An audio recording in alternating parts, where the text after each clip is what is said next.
Jesus tivesse dito: quando vocês se sentirem tristes, com saudades de mim, do meu amor, que sinto por vocês, reúnam-se nesse dia, que eu estarei com vocês. Nós temos certeza disso. Que Jesus renasce em nossos corações, nas nossas atitudes, nas nossas ações, nas nossas palavras. É isso que Ele quer, né? E a gente está aqui todos os domingos para aprender, para levar como lição a cada semana, para tentarmos nos melhorar e sermos um pouquinho melhor, para que a gente possa agradecer a Ele e de pronto a sua expectativa, que é essa, de nos tornarmos seres humanos, filhos excelentes, como bom Pai que Ele é. Então vamos agradecer a Deus pela oportunidade de nós estarmos aqui reunidos, fazendo a oração que Ele nos ensinou. Pai nosso, que estás nos céus, santificado seja o vosso nome. Venha a nós o vosso reino, seja feita a vossa vontade, assim na terra como nos céus. O pão nosso de cada dia nos dai hoje. Perdoai as nossas dívidas, assim como nós perdoamos aos nossos devedores. E não nos deixeis cair em tentações, mas livrai-nos e guardai-nos de todo mal, pois que é o reino, o poder e a glória para todos sempre. Que assim seja. Como presente de Páscoa, nosso querido amigo Frederico, faça um presente de Páscoa. Presente de Páscoa. É um coelhinho da casa, né? Que traz isso para mim. Frederico, a gente faz um sorteio de um livro para estimular a leitura. Tem seu número hoje. Hoje é Páscoa, pessoal. Esse acho que nós vamos fazer só esse aqui, ó. Né? Não tem, né? Então, só o primeiro. Então, 4. 4.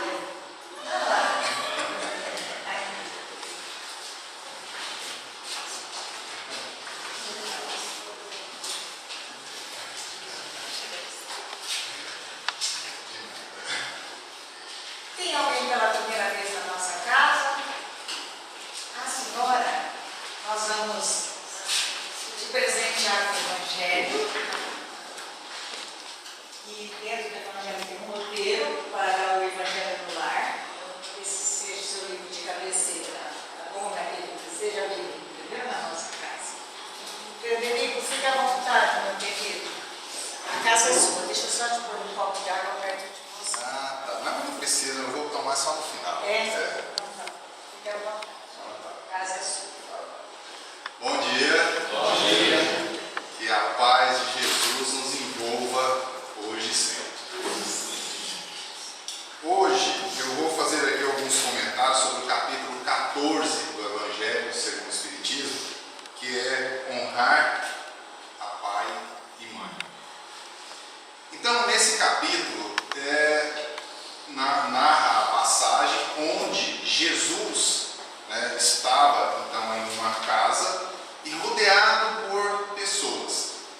Quando aquelas pessoas avisam para ele que a sua mãe e seus irmãos estavam do lado de fora e o chamavam. E ele então, olhando para aquelas pessoas que estavam à sua volta, faz então aquela pergunta: quem é minha mãe? Quem são meus irmãos? E ele responde: todo aquele que faz a vontade de Deus, este é meu irmão, minha irmã e minha mãe. Se nós formos olhar assim, Jesus poderia estar desprezando a família consanguínea. Mas o problema é que Jesus não perdia nenhuma oportunidade de transmitir o ensinamento. Na verdade, Jesus não estava desprezando a família consanguínea. O que ele estava falando ali naquele momento é que nós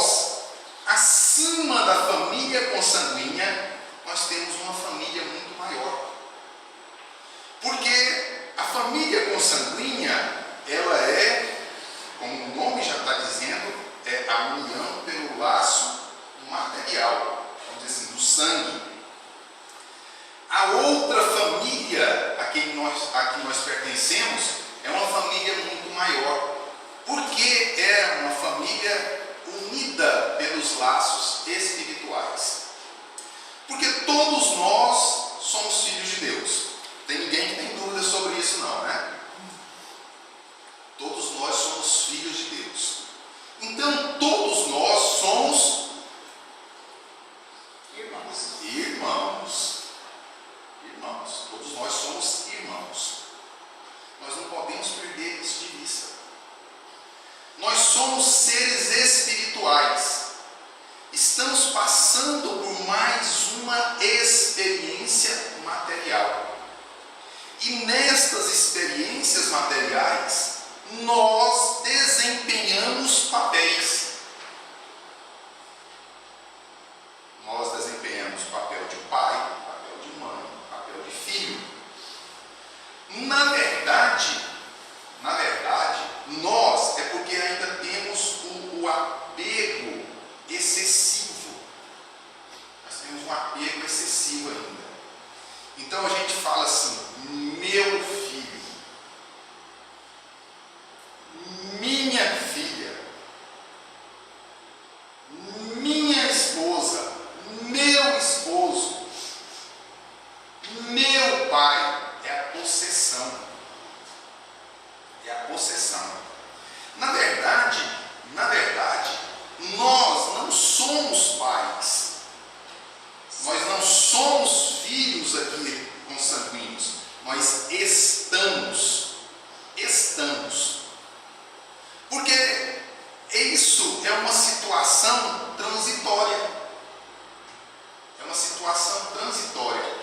A situação que é eterna é a situação que nos une pela afinidade de sentimentos e pensamentos.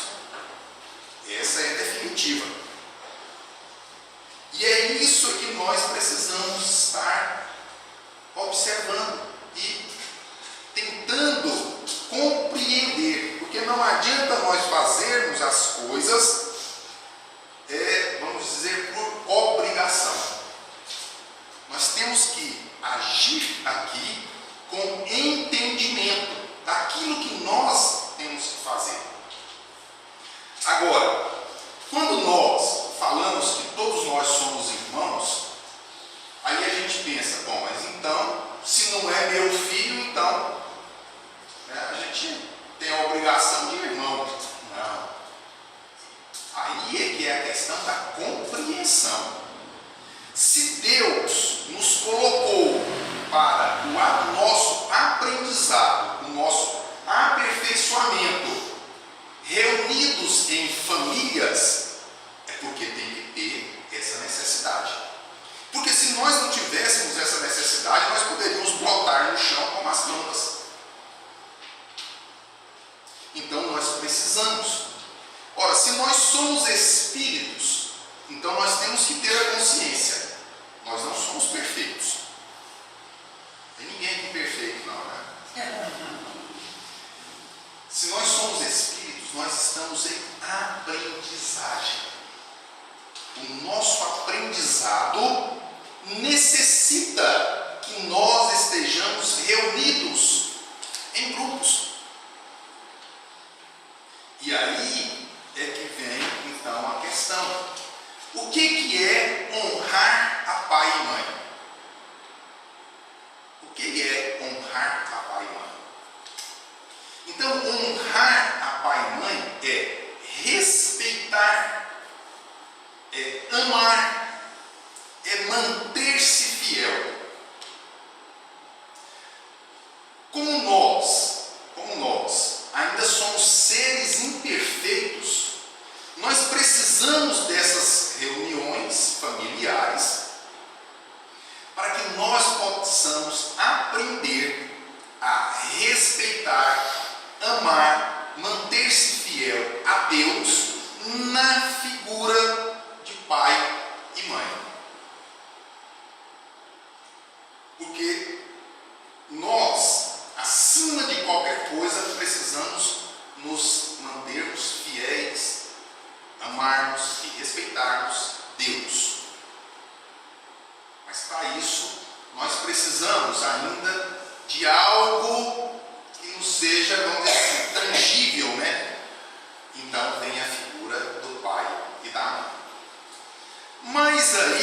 vem a questão da responsabilidade também do pai e da mãe. O que os pais estão fazendo para que os filhos possam fazer isso? Aprender a serem fiéis, amar e respeitar os pais. Se nós olharmos a nossa sociedade hoje, nós vamos observar que nós educamos os filhos para que eles sejam bem-sucedidos. Não é isso? E o que é ser bem-sucedido aos olhos da sociedade?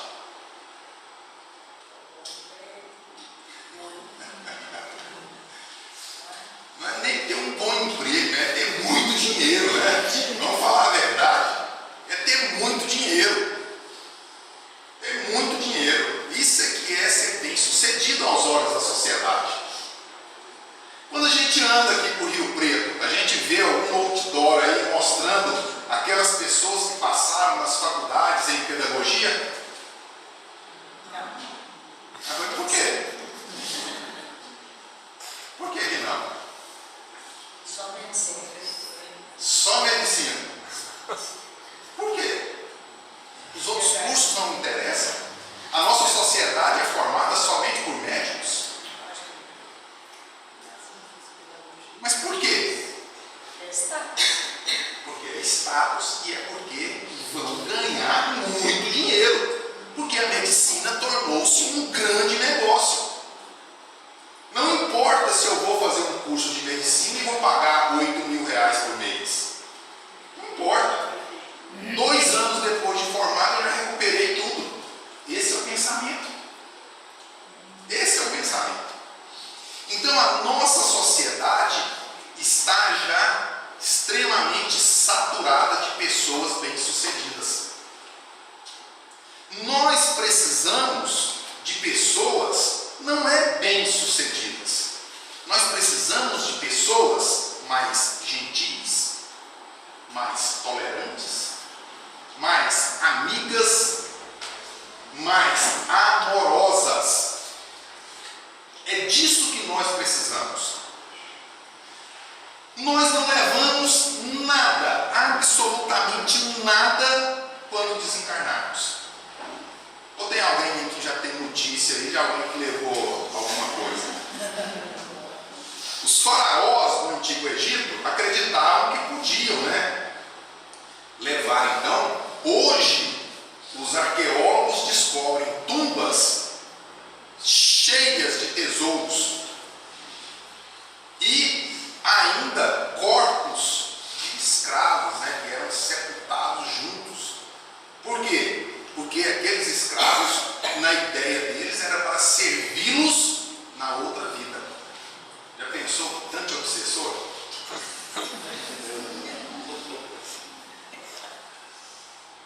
Então nós não levamos nada daqui de material. No entanto, nós levamos tudo. Levamos tudo o que nós conseguirmos conquistar para o nosso eu espiritual. Então, é 1 milhão de vezes, assim, é só para dar um sentido de grandeza, que eu moro debaixo de uma ponte, mas que eu seja uma pessoa que vive os ensinamentos de Jesus, do que eu morar em uma mansão e estar completamente distante desses ensinamentos. Completamente. Nós não sabemos que dia vamos desencarnar. Ou tem alguém aqui que recebeu essa informação privilegiada? Não sabemos. Pode ser hoje? Pode. Que não seja, Que não seja, mas pode. E se for hoje? Nós estaremos preparados para o nosso desencarne? Absolutamente não, Absolutamente não. Por que não? Porque a nossa consciência nos cobra que nós não fizemos aquilo aquilo que nós nos comprometemos a fazer quando estávamos no plano espiritual antes de aqui reencarnar. E aí a gente se pergunta, o que nós estamos fazendo da educação dos filhos? Para que eles aprendam a honrar, respeitar, manter-se fiel aos pais. Quando a gente diz manter-se fiel, é aos exemplos. Aos exemplos. Mas acima de tudo, o que nós estamos fazendo para aproximar essas criaturas de Deus? O que nós estamos fazendo? A gente percebe que nós estamos numa sociedade onde a cultura é nos matarmos de trabalhar para fornecermos tudo de material para os filhos. E esquecemos do essencial: fornecer o exemplo moral para eles. Porque nós não estamos aqui para saturá-los de coisas materiais. Nós estamos aqui para ajudá-los a se melhorarem moralmente. Esse é o nosso objetivo. Esse é o nosso principal objetivo. E Santo Agostinho coloca para a gente no Evangelho. Ele escreve assim: ó espíritas, compreendei agora o grande papel da humanidade. Compreendei que quando produzes um corpo, a alma que nele encarna vem do espaço para progredir. Inteirai-vos dos vossos deveres e ponde todo o vosso amor em aproximar de Deus essa alma. O que nós estamos fazendo então para aproximar de Deus essa alma?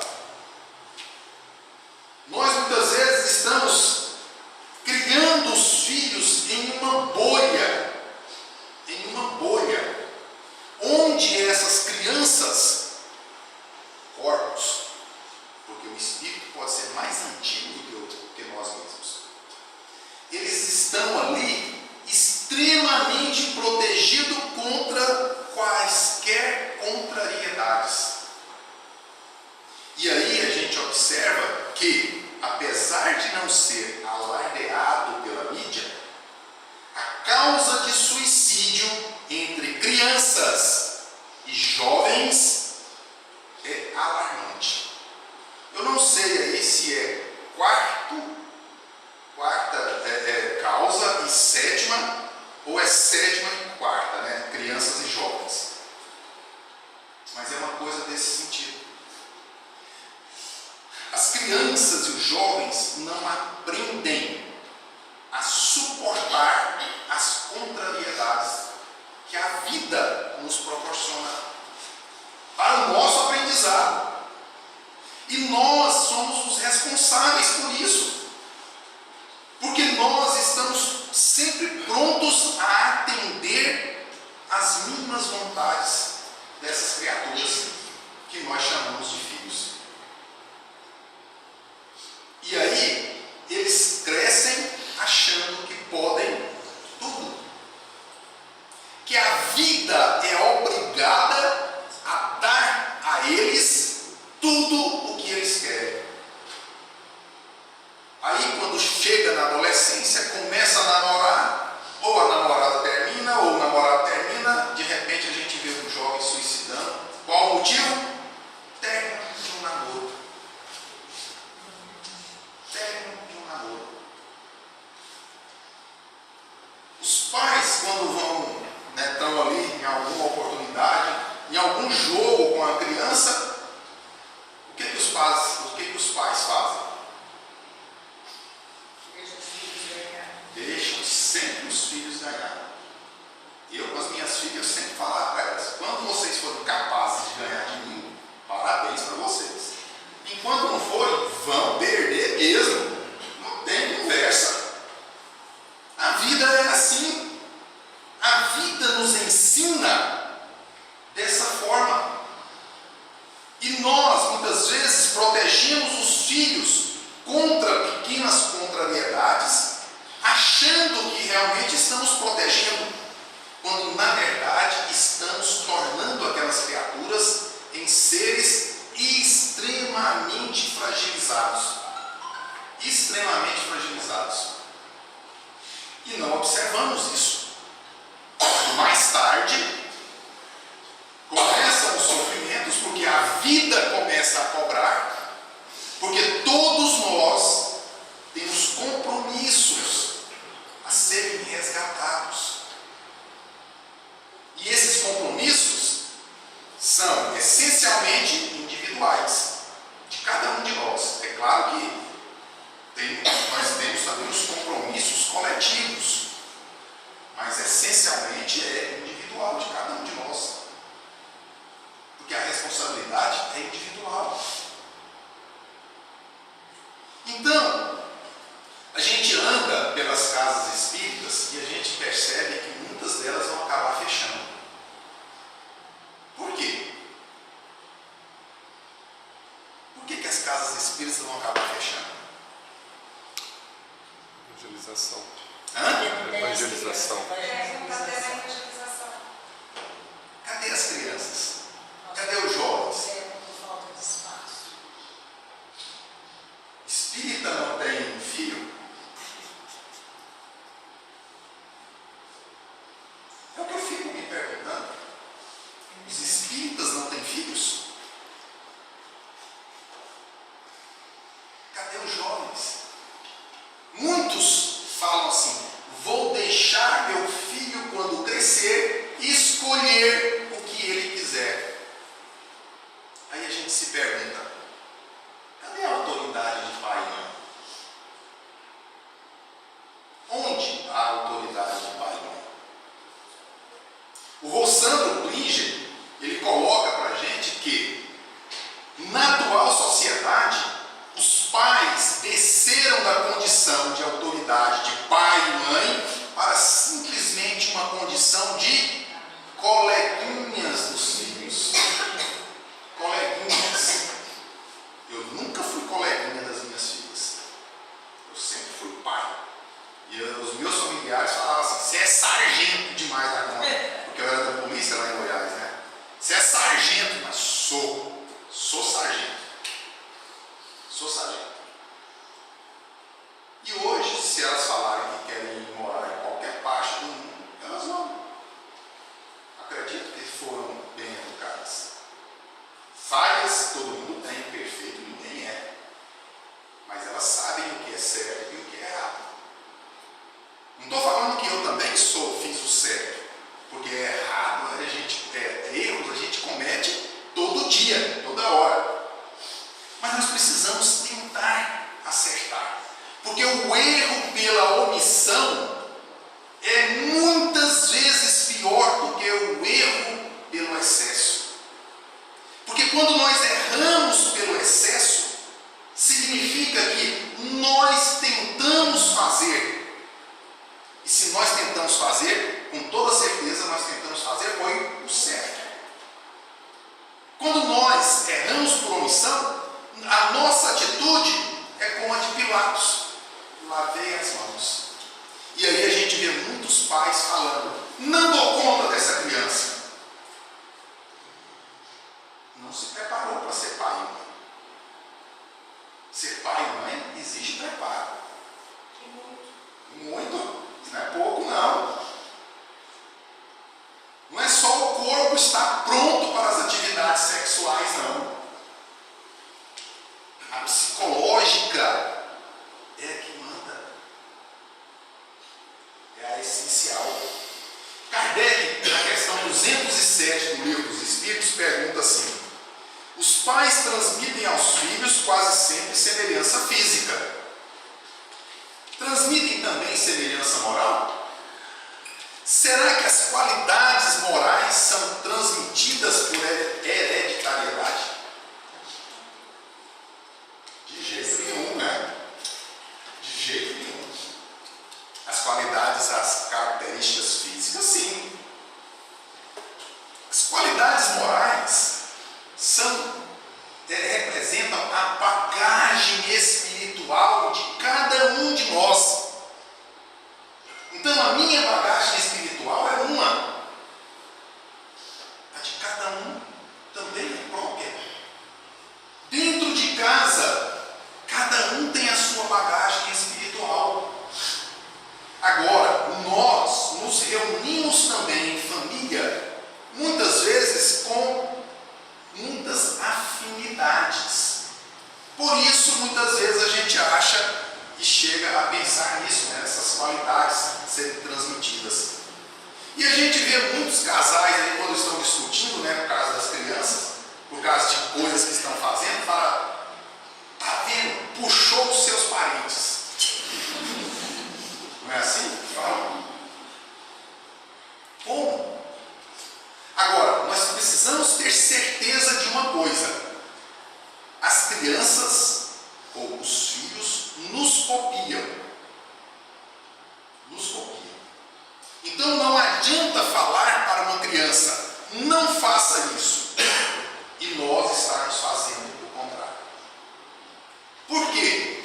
Porque para ela, o que você fala tem menos valor do que aquilo que você faz. Aquilo que você faz tem muito mais valor. E na essência, essa é a verdade. O exemplo tem muito mais força do que as palavras. Tanto é que quando Jesus esteve aqui, ele exemplificou tudo o que ele disse. Tudo. Tivesse vindo aqui e tivesse apenas transmitido os seus ensinos por palavras, muitas vezes, hoje, ele já teria sido esquecido. Mas ele exemplificou tudo, até o último momento. Mas a resposta dos espíritos é: não transmite. As crianças não herdam características psicológicas, como inteligência, dotes artísticos, temperamento, bom ou mau gosto, simpatia ou antipatia, doçura ou agressividade.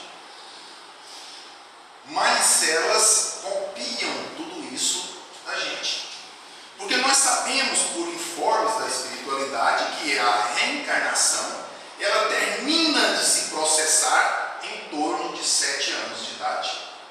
Então, até aquela idade ali, esses espíritos reencarnantes, eles estão extremamente maleáveis a novas influências no seu caráter.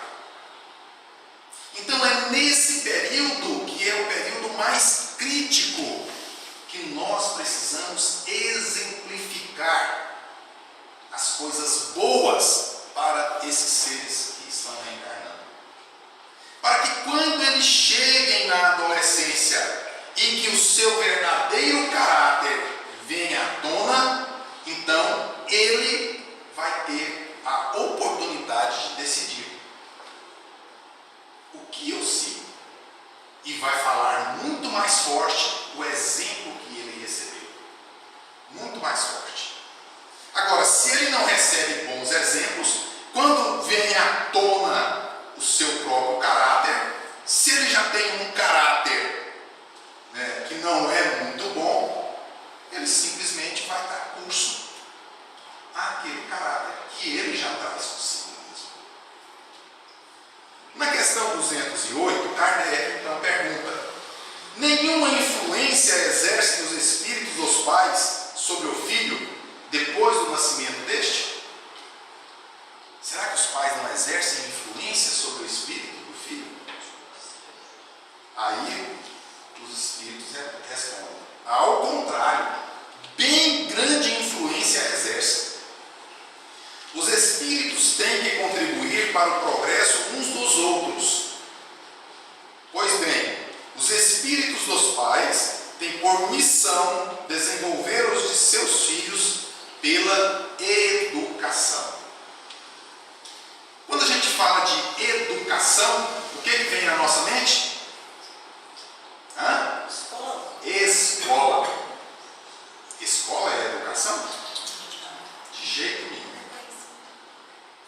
Escola é conhecimento, é transmissão de instruções.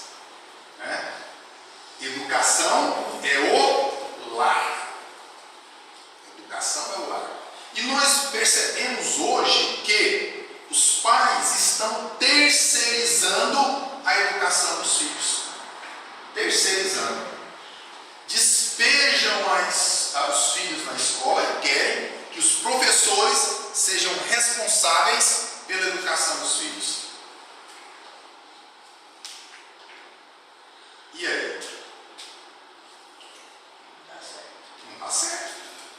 Os pais, com o pretexto de que tem que trabalhar porque tem que ganhar dinheiro, terceirizam a educação dos filhos para as babás, para as empregadas domésticas. Tá certo? Não. Terceirizam a educação também dos filhos para os avós, muitas vezes. Aí os avós falam assim: ah, já estou cansado, não vou educar mais os netos como eu eduquei os filhos. Aí a gente brinca, né? É menino criado com vó. Né? Porque vó deixa o moleque, a menina fazer o que quiser. É criança criada com vó. É uma delícia, né? Não tem responsabilidade, né? Aí é uma delícia mesmo, né? Vai ver a delícia depois quando desencarnar. A cobrança que vai vir em cima. Aí vai falar assim: bom, não era tão delícia, né? Eu devia ter feito diferente. Porque nós, quando reencarnamos, nós nos esquecemos que nós somos espíritos. Nós muitas vezes nos olhamos e achamos que nós somos esses corpos.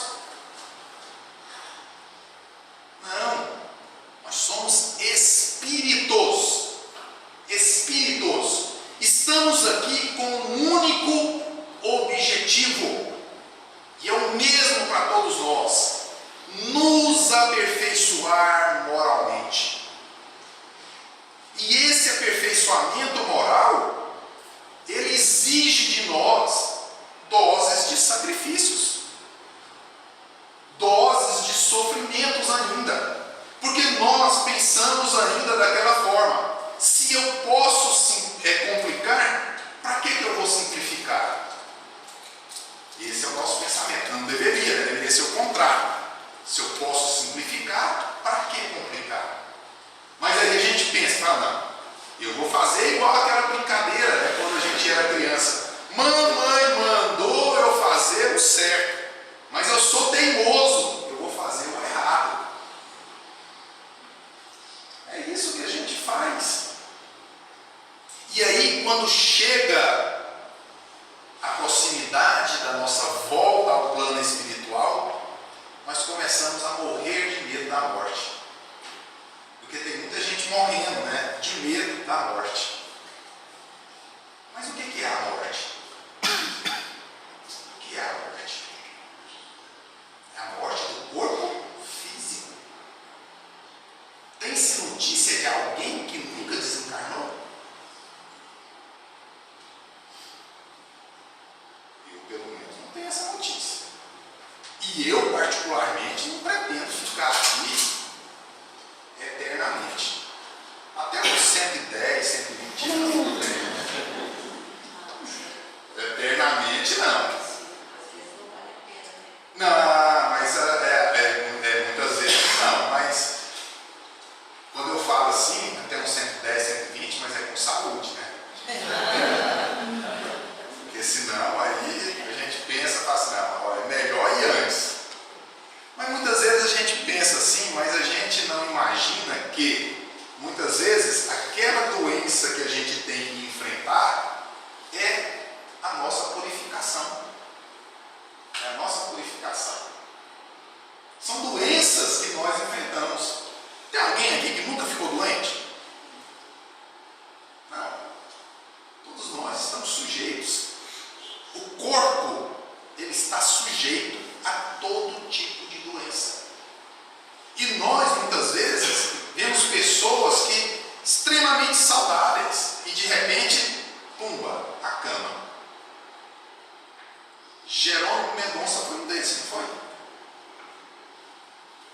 até os 18 anos, um jovem, forte, atlético, né? Diziam que até era bonito, não sei, né? Porque falar que o homem é bonito é meio esquisito, né? Mas diz que foi assistir um filme, chegou um pouco atrasado, cinema escuro, não sentou, porque não havia lugar para sentar, assistiu o filme em pé. Dali saiu de maca e nunca mais levantou. Sentia dores terríveis. Diz que muitas vezes tinha que pôr pedras, peso em cima do peito para diminuir um pouco da dor. Funcionava isso daqui, ó, daqui para cima. Mas mesmo assim saía pelo Brasil fazendo palestras. É a dor que purifica. Então nós não sabemos. E nós queremos muitas vezes proteger os filhos de tudo quanto é essas coisas. Nós queremos proteger, colocar eles numa redoma onde eles não sofram. Desencarnar um filho, a gente fala, Deus que me livre disso. Vai livrar? Vai não. O filho também vai desencarnar. Porque o filho também é um espírito que está aqui em aprendizado. E nós não sabemos quanto tempo ele precisa ficar aqui. Quanto tempo ele precisa ficar? Então, nós precisamos começar a nos conscientizar. É que nós precisamos aproveitar o nosso tempo que temos aqui. É através do nosso convívio, do exemplo de cada um, é que nós vamos nos melhorando. Que nós vamos nos aperfeiçoando moralmente. Cortella, Mário Sérgio Cortella, ele fala assim que nós temos uma preocupação que é que mundo nós vamos deixar para os nossos filhos. E ele diz que essa preocupação nossa é extremamente equivocada. Porque nós temos que pensar que filhos eu vou deixar para o mundo. Quem aqui gostaria de viver em um mundo melhor? Acho que todos, não é? Sem fome, sem miséria, sem violência, não é? Mas como que pode acontecer um mundo dessa forma se nós estamos educando aqueles espíritos reencarnantes de forma completamente contrária ao obter esse resultado? Aí a gente pensa assim, o que nós pensamos dos políticos? Não estou falando A, B, C, não. E nem partido X ou Y. Estou falando dos políticos. O Chico disse que em alguns